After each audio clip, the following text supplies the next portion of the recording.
The story of this movie begins in 1957 at Alpine Lake in the Rocky Mountains of Colorado. Here, we see a youth camp where a counselor named Hope Elder is dialing a number on a landline phone. While talking to the person on the other side, she says that she has been having some strange dreams. The number she dialed is the same number she saw in her dream, written on cards placed over frozen ice. In her dreams, it was some boys who had written those numbers. What exactly happened there and how it happened will be revealed later. For now, Hope wants to know who she is talking to and whose number this is.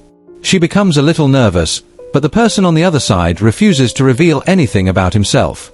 Suddenly, with a loud noise, the call gets disconnected, which leaves Hope extremely frightened. Now the story shifts to 1982, 4 years after the events of the previous movie. Inside a school, we see Finn brutally beating up a new boy because that boy accused Finn of killing a serial killer. Finn doesn't like hearing this at all. At that moment, Finn's sister Gwen arrives, stops him, and takes him away. Gwen asks Finn why he beat the boy so badly. Finn explains everything in detail, but Gwen says that violence wasn't necessary. Not every problem needs to be solved with fighting. However, Finn has changed a lot. The killer he killed 4 years ago, the grabber, seems to be influencing him, and Finn is slowly starting to resemble him. This could be because of his trauma and fear, which he tries to suppress with anger and rage.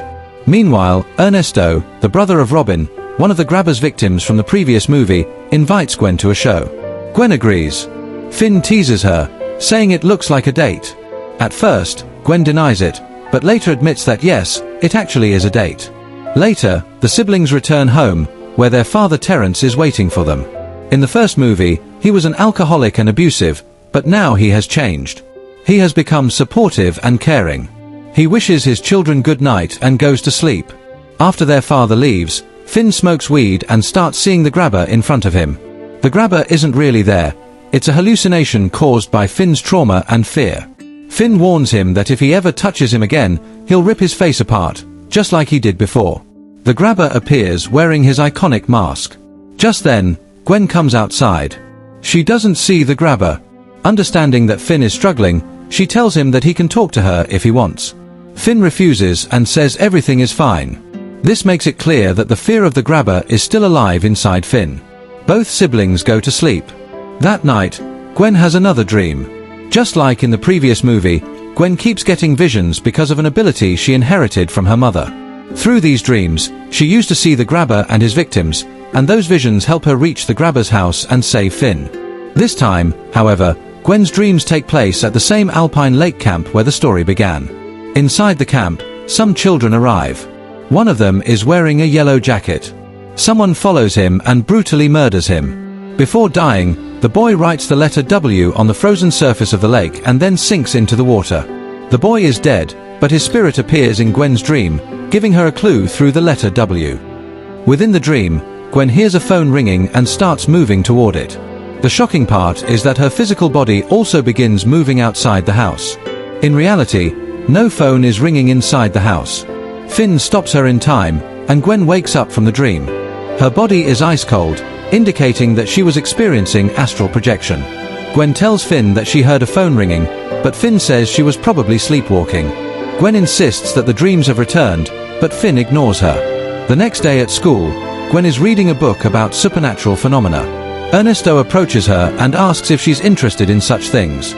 Gwen replies that she's interested in ghosts, dimensions, and all kinds of supernatural concepts. Ernesto gives her tickets to the show and also hands her lottery cards, which are similar to tarot cards. Gwen explains that if used correctly, these cards can reveal the future.